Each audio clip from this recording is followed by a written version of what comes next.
आपने डेफिनेटली मुगलों के बारे में इतिहास में पढ़ा होगा। हाँ, बाबर से लेके औरंगजेब तक सब के बारे में पढ़ा। लेकिन औरंगजेब का अंत कैसा हुआ ये सामान्यतः टेक्स्ट बुक में नहीं लिखा नहीं पढ़ा जाता। हकीकत यह है कि 27 साल औरंगजेब महाराष्ट्र में थे। अच्छा। 27 ईयर्स।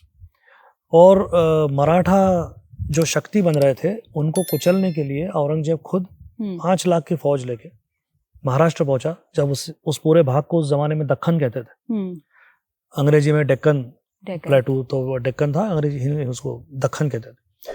तो वो दक्खन में 27 साल जीवन के आखिरी 27 ईयर्स हिंदुस्तान का सम्राट, सबसे बड़े साम्राज्य का सम्राट अपनी राजधानी में नहीं था, क्योंकि वो तो महाराष्ट्र में युद्ध लड़ रहा था। अच्छा। वो महलों में नहीं रह रहा था, वो तंबुओं में रह रहा था। और उसके बाद भी मराठे नहीं हारे, उसकी मृत्यु हो गई। लेकिन उसके बाद बाजीराव दिल्ली तक गए और औरंगजेब के इस जिद, मराठों को हराने की जो जिद थी, उसमें वो खुद खप गया और मुगल साम्राज्य करीब करीब दिवालिया जैसा हो गया।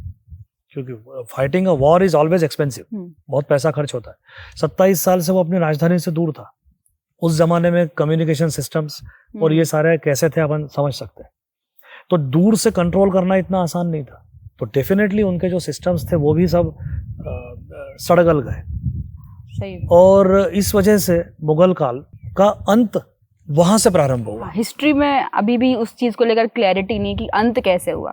उसके बाद सीधा ब्रिटिशर्स क्योंकि का इन्वेजन। अगर आपको ये इतिहास पढ़ा दिया गया तो फिर आपको अपने हिंदुस्तानी होने पे गर्व होने की संभावना बनती है कि आपने एक सम्राट को 27 साल तक इंगेज करके रखा और जीतने नहीं दिया, जबकि वो बहुत शक्तिशाली था in terms of numbers, in terms of resources, in terms of strategic benefits, इस सब में वो बहुत आगे थे।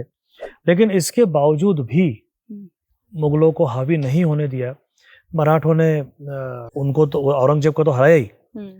फिर वो दिल्ली तक गए बाजीराव के नेतृत्व में, और उसके बाद और आगे अफगानिस्तान तक मराठों ने आक्रमण किया और जीता।